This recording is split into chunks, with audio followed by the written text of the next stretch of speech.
Assalamualaikum Rasulullah. Terima kasih kepada tuan yang bertanya tadi. Saya kira ada beberapa soalan sebenarnya di situ. Soalan pertama yang kita melihat tadi adalah isu berkaitan dengan pertama isu berkaitan dengan saham itu sendirilah.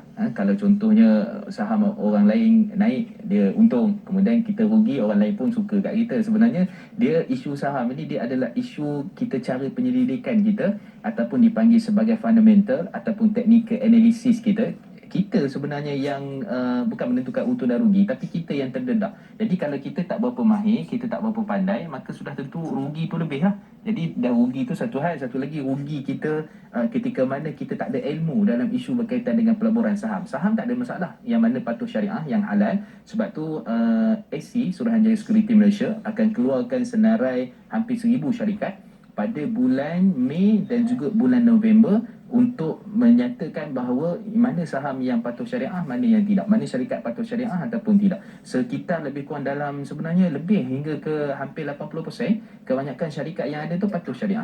So katalah contoh daripada 1,000 tu lebih kurang dalam 70 lebih 800 tu patuh syariah, insya-Allah. Jadi tuan-tuan kena tengok sentiasa update di Suruhanjaya Security Malaysia, dan tuan-tuan tengok pada bulan Mei dan juga bulan November dia akan keluarkan list. Maksudnya akan ada tiba-tiba syarikat ataupun saham yang tak patuh syariah.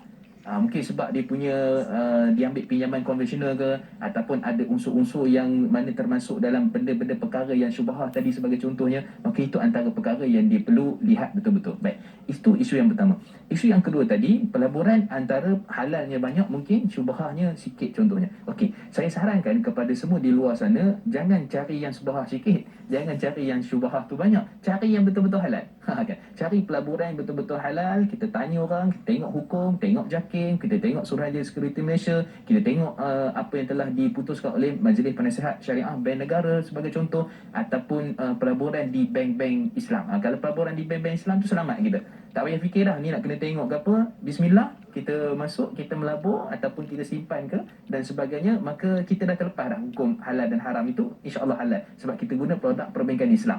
Ni mana-mana perbankan Islam yang ada di Malaysia hampir 20 dah. Maka tuan-tuan boleh lihat apa produk dia, apa penawaran dia, apa jenis apa kita kata jenis produk-produk lah yang boleh ditawarkan, keuntungan, profit dan sebagainya. Okey.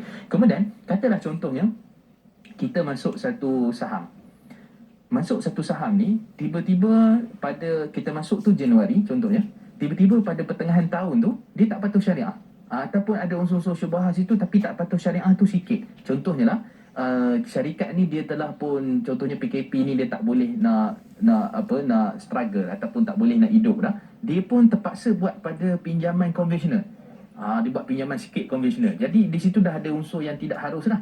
Jadi nak tengok kepada persennya. Maksudnya cerita sini, katalah halal itu secara umumnya 80%, tapi dah sampai tengah tahun bulan 5 nanti ada berapa persen yang tak halal tadi, syubhah tadi maksudnya. Syubhah, pencampuran. Jadi pencampuran dan sebagainya lah. Jadi yang pencampuran tadi, syubhah tadi tu kita nak buat macam ni, dalam istilah dipanggil cleansing. Maksudnya kita nak kena kita nak kena bagi dekat siapa, ataupun kena bazir kan tadi soalan tanya tadi kan. Bazir tu maksudnya mungkin campak kat longkang ke kan, ataupun bakar ke contohnya lah. Okey, isunya sekarang ini ialah sebab tu dalam hadis riwayat daripada Ibnu Mas'ud, riwayat juga daripada Ibn Umar dan Ibn Abbas dalam Musannaf Ibnu Abi Shaybah, yang menceritakan ketika mana ada satu orang dia terlibat dengan judi dan sebagainya, riba, tiba-tiba orang tu ajak makan pergi rumah dia.